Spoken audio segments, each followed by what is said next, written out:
Hello friends, मैं स्वागत करता हूं डेली करंट अफेयर्स के इस सेशन में, जहां आप लोग को 26 अप्रैल 2025 का करंट अफेयर्स पूरा डिटेल्स में बताया जाएगा। आप सब सेशन लास्ट तक देखिएगा, कई सारे महत्वपूर्ण क्वेश्चन आपको मिलने वाले हैं। बस ये क्वेश्चन आप बताइए, हम आपको बता रहे हैं अभी इसके बारे में।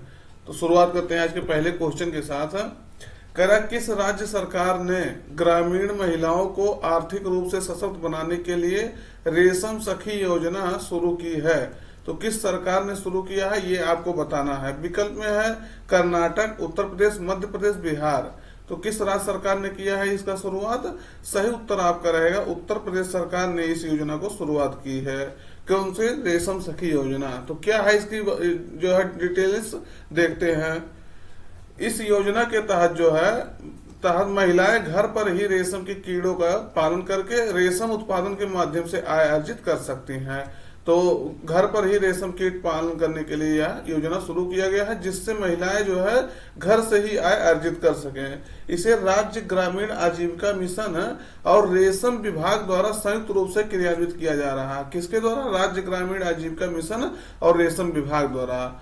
तो महिलाओं को जो है शहतूत रेशम और टसर रेशम का उत्पादन करने के लिए रेशम कीट पालन का प्रशिक्षण दिया जाएगा, ट्रेनिंग दिया जाएगा। कैसे रेशम कीट पालन आप जो है कर सकते हैं, वो भी कहते हैं घर से ही कर सकते हैं। जैसे महिलाएं जो है थोड़ा बाहर जाने में उतना सक्षम नहीं हो पाती हैं। कई सारी महिलाएं तो कई मजबूरियां हो जाती हैं, जैसे मान लीजिए घर उनको जो है देखना है तो बाहर नहीं जा पाती। इससे क्या होगा, वो घर पर ही उनको जो वो चीजें मिलेंगी, फैसिलिटी मिलेगी, ट्रेनिंग मिल जाएगा। तो आप यानी वो रोजगार जो है घर पर ही अपना क्रिएट कर सकती हैं, खुद अपना क्रिएट कर सकती हैं रोजगार, और एक दूसरे को दे भी सकती हैं रोजगार उसके माध्यम से। तो शहतूत रेशम के लिए जो है मैसूर को और टसर रेशम के लिए रांची में जो है प्रशिक्षण किया जाएगा या दिया जाएगा। मैसूर आपका कर्नाटक हो गया, टसर जो है जो टसर रेशम के लिए जो है दिया जाएगा वो रांची में प्रशिक्षण दिया जाएगा, झारखंड की राजधानी रांची में। तो अगले 5 वर्षों में इसका लक्ष्य यह है कि अगले 5 वर्षों में 50,000 महिलाओं को इससे लाभ पहुंचाना है। कितने महिलाओं को? 50,000 महिलाओं को। मतलब कह सकते हैं एक साल में 10,000 से महिलाओं को इससे लाभ पहुंचाना है। तो पहले चरण में जो है 2025-26 तक 15 जिलों की 7500 महिलाओं को प्रशिक्षित किया जाएगा, ट्रेनिंग दिया जाएगा, मतलब इसके तहत है। तो ये याद रखना है, रेशम सखी योजना शुरू किया गया है उत्तर प्रदेश सरकार द्वारा रेशम कीट पालन को बढ़ावा देने के लिए। अगला क्वेश्चन है WHO यानी विश्व स्वास्थ्य संगठन, वर्ल्ड हेल्थ ऑर्गेनाइजेशन द्वारा 24 से लेकर के 30 अप्रैल 2025 तक मनाए जा रहे टीकाकरण सप्ताह यानी वैक्सीनेशन वीक 2025 का विषय क्या है? तो ये आपको बताना है इसका विषय क्या है जो टीकाकरण सप्ताह मनाया जा रहा है। तो सही उत्तर आपका रहेगा टीका के लिए, सभी के लिए टीकाकरण मानवीय रूप से ही संभव है। तो इसका जो है इस थीम के तहत मानवीय रूप से संभव है। तो ये आपको इस थीम के तहत इसका मनाया जा रहा है, यानी सभी के लिए टीकाकरण मानवीय रूप से संभव, यानी immunization for all is humanly possibles. इस थीम के तहत जो है इसको मनाया जा रहा है, राष्ट्रीय टीकाकरण सप्ताह को मनाया जा रहा है। अप्रैल महीने के जो है लास्ट वीक में जो है मनाया जाता है। कौन मनाता है? तो विश्व स्वास्थ्य दिवस जो है 24 से लेकर के 30 अप्रैल तक की बस इसको मना रहा है वर्ल्ड इम्यूनाइजेशन वीक से। तो ये अंतिम माह में हम पहले ही बता दिया आयोजित किया जाता है। तो यह सप्ताह जो है स्वास्थ्य की रक्षा करने के लिए, स्वास्थ्य की रक्षा और जीवन बचाने के लिए जो है टीकों की शक्ति की याद दिलाता है। और अब आपको यहाँ एक चीज ये बता देते हैं कि आप टीका और मेडिसिन में अंतर समझ लीजिए, जिसको कहते हैं वैक्सीन और मेडिसिन। अंतर डिफरेंस बहुत होता है। पहले आप अपने दिमाग में सोचिए, क्या मैं इतना दिन से जो है टीका और वैक्सीन के बारे में सोच रहा हूँ, जान रहा हूँ, क्या दोनों में मैं डिफरेंस क्रिएट कर पाऊंगा? तो आप शायद बहुत लोग इसमें कहेंगे नहीं। तो पहले आप जानिएगा वैक्सीन और मेडिसिन क्या होता है। वैक्सीन जो होता है वो आपकी बीमारी होने के पहले दी जाती है। कब दी जाती है? बीमारी के पहले। बीमारी आपको नहीं लगा है इसके पहले आपको यहाँ जो है इस स्थिति में आपको वैक्सीन दे दी जाता है। मेडिसिन क्या होता है? जब बीमारी आपको हो जाती है तो उससे ठीक होने के लिए, बीमारी से ठीक होने के लिए आपको ये दिया जाता है, मेडिसिन दिया जाता है। यानी वैक्सीन जो है प्रिवेंशन के रूप में दिया जाता है कि बीमारी आपको होने ना पाए। जैसे मान लीजिए आप कोरोना वैक्सीन देखे होंगे, कोरोना वैक्सीन पूरे इंडिया को लगा, तो क्या पूरे इंडिया को कोरोना हो गया था? नहीं हुआ था। तो कोरोना से बचने के लिए आपको वैक्सीन लगाया गया, टीका लगाया गया। उसी प्रकार से मेडिसिन होता है, मेडिसिन जो है उसके विपरीत, मतलब मेडिसिन जैसे मान लीजिए आपको बुखार हो गया, तो बुखार होने के बाद आप जो है मेडिसिन लेते हैं, दवा लेते हैं, तो उससे ठीक होने के लिए जो है आप मेडिसिन लेते हैं। ये बातें ध्यान रखिएगा, हम सही बता रहा हूं आपसे। इसको किसी से ऐसे पूछ लीजिए कि वैक्सीन और मेडिसिन में क्या अंतर है, तो बताएगा, तो फिर हमसे कहना आप लोग आके कमेंट बॉक्स में बताइएगा।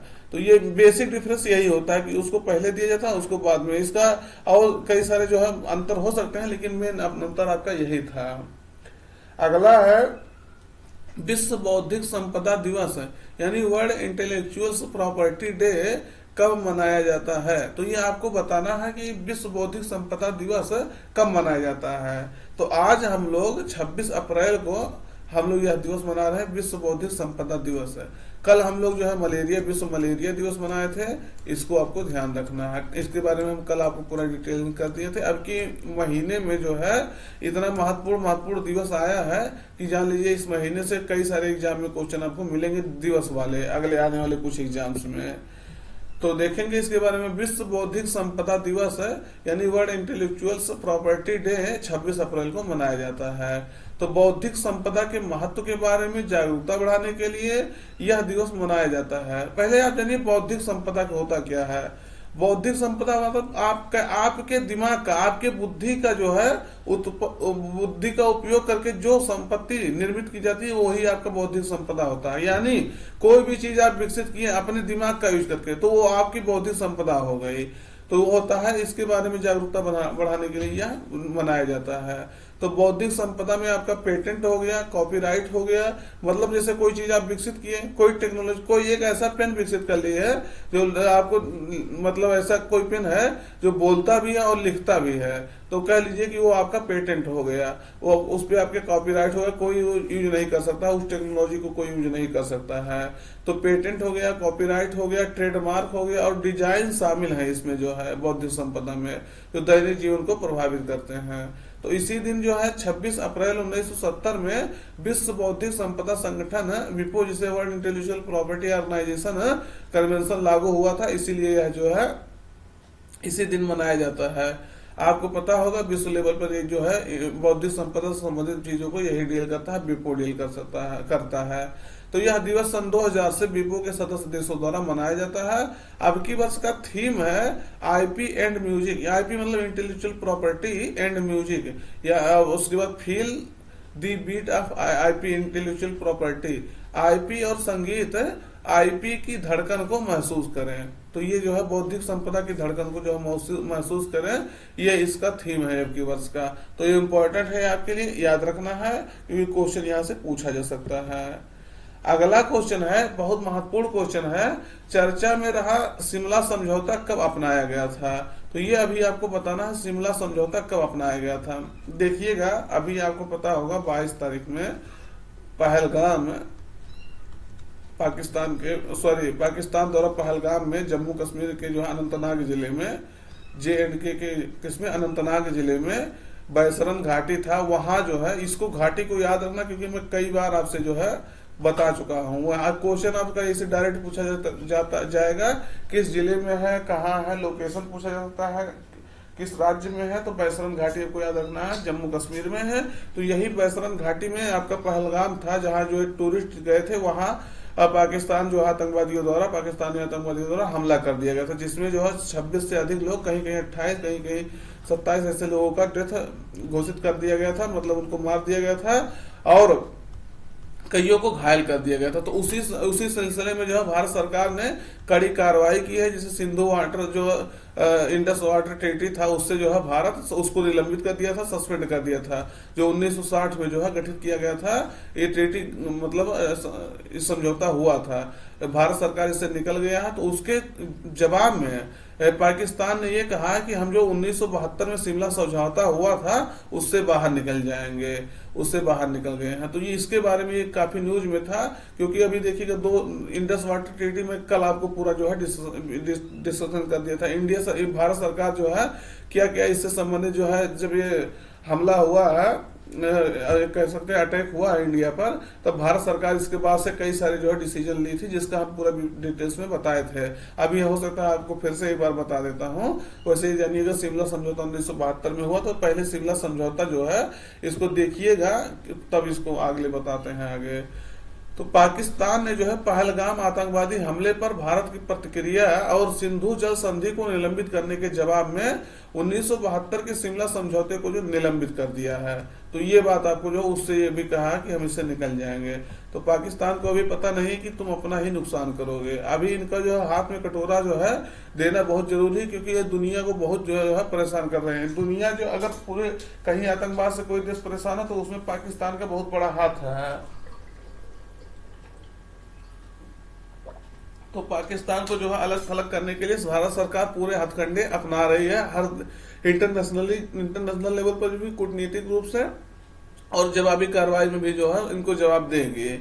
तो शिमला समझौता 1972 देखेंगे तो आपको पता होगा, बांग्लादेश जो बना था, जो मुक्ति वाहिनी का जो सपोर्ट करके भारत सरकार बांग्लादेश को जो है कह सकते हैं कि बांग्लादेश को विकसित करने में, बांग्लादेश को नया देश बनाने में पूर्ण रूप से सहयोग किया था, खुला सहयोग किया था। तो 1971 के युद्ध के बाद जो है शांति को औपचारिक रूप देने के लिए जो है 2 जुलाई 1972 को भारत और पाकिस्तान के बीच एक द्विपक्षीय संधि पर हस्ताक्षर किए गए थे। क्यों किए गए थे? क्योंकि जो भारत सरकार उस समय के लगभग 93,000 सैनिकों को जो है और कई सारे क्षेत्रों को कब्जा कर ली थी। 93,000 पाकिस्तान सैनिकों को, उनको लोगों को जो है अपने देश में वो कर ली थी। तो उसीलिए जो है शांति समझौता हुआ था, शिमला समझौता कह सकते हैं उसी नाम से। तो इस पे भारत के प्रधानमंत्री जो इंदिरा गांधी थी और जुल्फिकार अली भुट्टो जो वहां के राष्ट्रपति थे, उनके द्वारा इस पे हस्ताक्षर किया गया था, सिग्नेचर किया गया था। तो उद्देश्य क्या था? अस्थायी शांति स्थापित करना और राजनयिक संबंधों को जो है सामान्य बनाना। आपको हम बताएं तो अस्थायी शांति लाने के लिए यह जो है समझौता हुआ था, क्योंकि दोनों देशों में युद्ध की वजह से बहुत सारे विवाद जो है बढ़ गए थे। तो विवादों, विशेषकर कश्मीर विवाद को सुलझाने में जो है द्विपक्षीयता को मार्गदर्शक सिद्धांत के रूप में सुदृढ़ करना, इसका जो है उद्देश्य ये भी था। यानी अगर आपको किसी, हम दोनों देश के बीच में कोई मुद्दा है तो उसको हम लोग द्विपक्षीय रूप से निपटाएंगे। नहीं तो कह दीजिए हम उसको अमेरिका को बुला लें, चीन को बुला लें उसमें कि चीन आओ इसमें जो अड़ंगा डालो, तो ऐसा नहीं होगा। चीन मतलब जब हम दोनों लोग के बीच में है तो हम ही दोनों लोग इसको सुलझाएंगे, ये उसका उद्देश्य था। और इसका अगर प्रमुख विशेषताएं देखेंगे तो विवादों का द्विपक्षीय समाधान आपसे हम बता दिए, तो कि मतलब इसको शांतिपूर्ण रूप से द्विपक्षीय रूप से हल किया जाएगा। नियंत्रण रेखा, जिसे लाइन ऑफ कंट्रोल कहते हैं, एलओसी, जम्मू और कश्मीर में जो 1971 की युद्ध विराम रेखा को एलओसी के रूप में पुनः नामित किया गया, और जिस पर दोनों पक्षों ने जो है एक तरफा परिवर्तन न करने पर सहमति व्यक्त की है। हालांकि सहमति व्यक्त किया है, लेकिन पाकिस्तान इतना दुष्ट है, वो कई बार इस सहमति से जो है आगे बढ़ गया, इस सहमति को तोड़ चुका है। जो ये नियंत्रण रेखा था उसके इधर जो है इंडिया की तरफ जो है बढ़ के जो है कई बार आतंकवादी घटनाएं कर चुका है। इंटरनेशनल लेवल पर कई बार कश्मीर का मुद्दा उठा चुका है। तो ये सब बातें कहा गया था समझौते में कि हम नहीं करेंगे, दोनों लोग नहीं करेंगे, लेकिन ये कहाँ मानता है।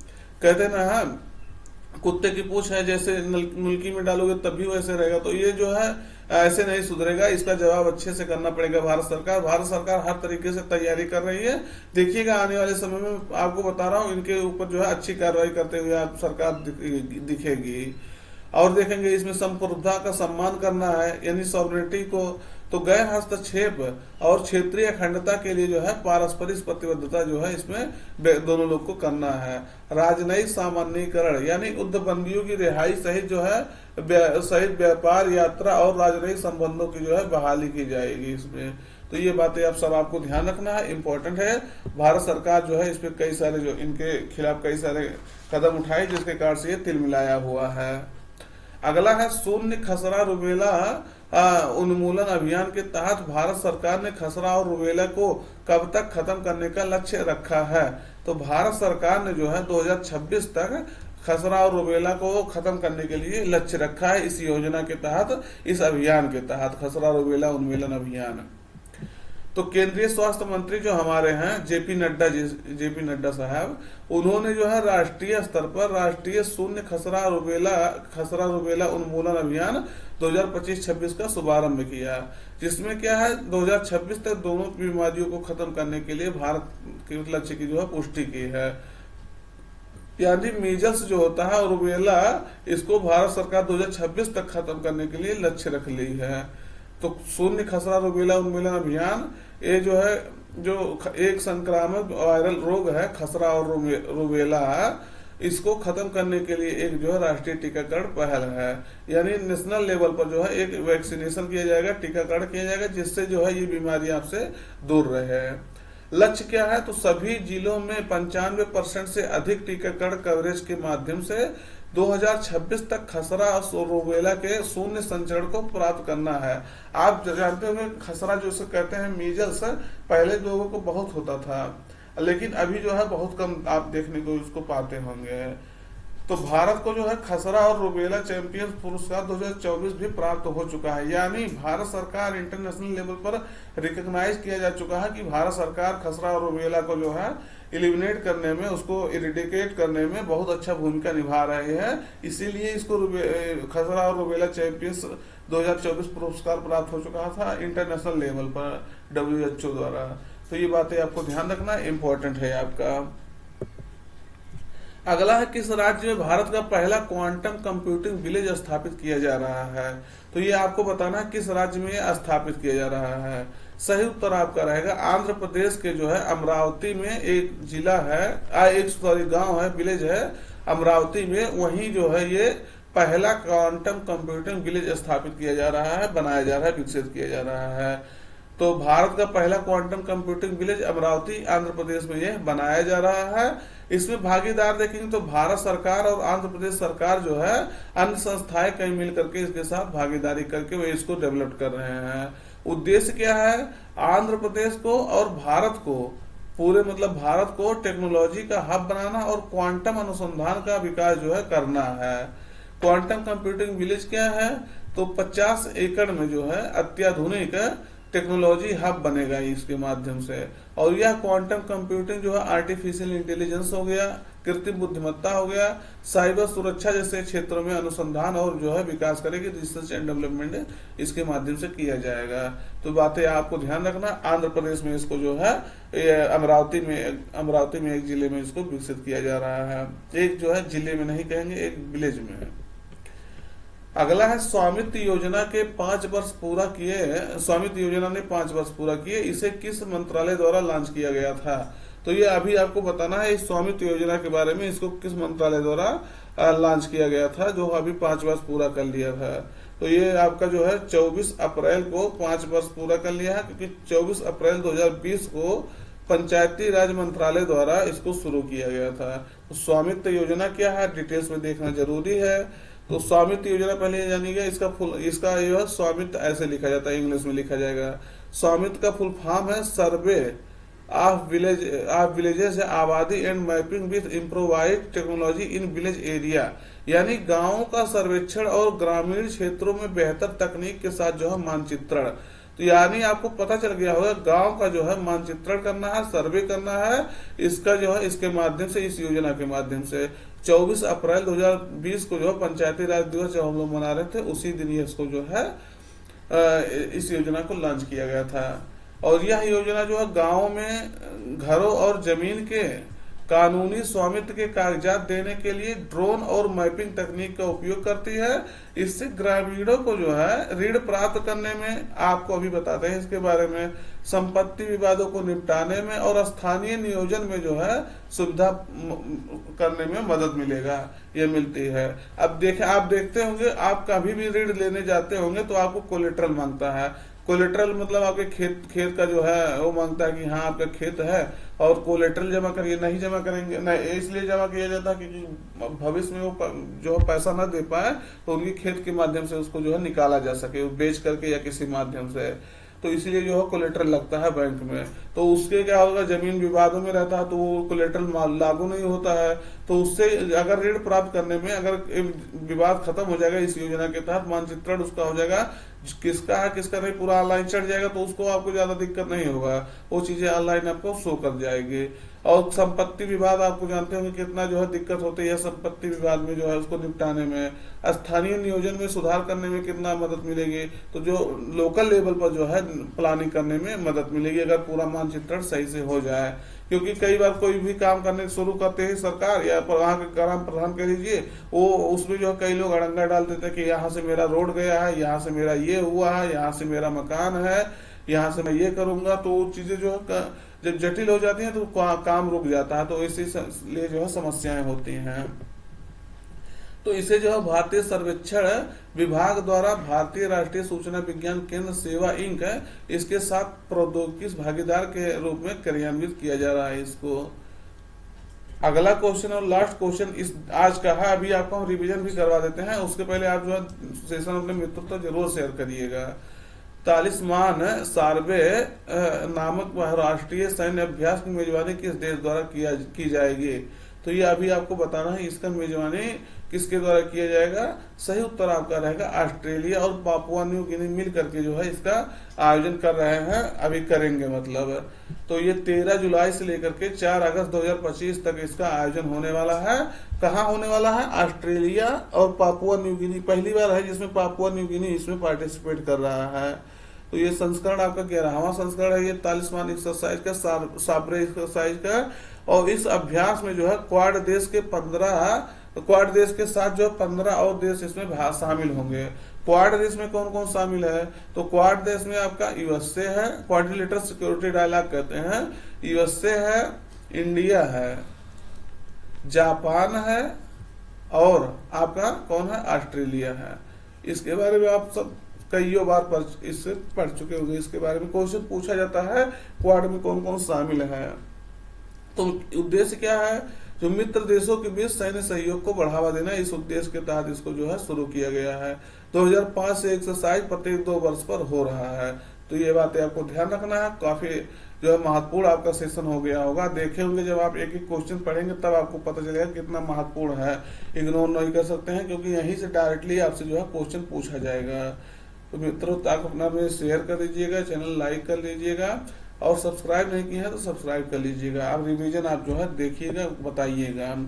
चर्चा में रहा अरुण 3 जल विद्युत परियोजना जो है किस देश में स्थित है? तो ये आपके नेपाल में स्थित है। तो ये क्यों चर्चा में है? कल का सेशन देख सकते हैं। सिंधु जल समझौता के बारे में आपको हम बता दिए, 1960 में जो है ये अपनाया गया था। और विश्व आर्थिक आउटलुक रिपोर्ट जो है अंतर्राष्ट्रीय मुद्रा कोष द्वारा जारी किया जाता है, इंटरनेशनल मॉनेटरी फंड द्वारा जारी किया जाता है। किस मंत्रालय ने जो है महिलाओं के लिए एआई करियर पहल शुरू की है? तो ये किस मंत्रालय ने शुरू किया है? कौशल विकास और उद्यमिता मंत्रालय ने जो है महिलाओं के लिए एआई करियर पहल शुरू किया है। तो ये चीजें आपको ध्यान रखना इम्पोर्टेंट है आपके लिए। इस्तांबुल में जो 6.2 तीव्रता का शक्तिशाली भूकंप आया था, इसका केंद्र आपका जो है मरमरा सागर में था। तो कल मरमरा सागर के बारे में पूरा आप डिटेल्स में आपको बताए थे, जल संधि के बारे में बताए थे, तो इसके बारे में आप जाकर के कल वाले सेशन में देख सकते हैं। तो आज का सेशन मित्र यहीं तक रखते हैं। चैनल जो है सब्सक्राइब कर लीजिएगा, अपने मित्रों तक शेयर कर दीजिएगा, जो क्वेश्चन पूछते हैं उसको बताया करिएगा, तब जो है आप जो है अच्छे से कर पाएंगे, अच्छे से चीजें आपको याद हो पाएंगी। तो मिलते हैं नए सेशन में, तब तक अपना पढ़ाई जारी रखिएगा, अपने परिवार का अपना ख्याल रखिएगा, छोटों को प्रेम दीजिएगा, बड़ों को जो है सम्मान दीजिएगा। ठीक है, थैंक यू।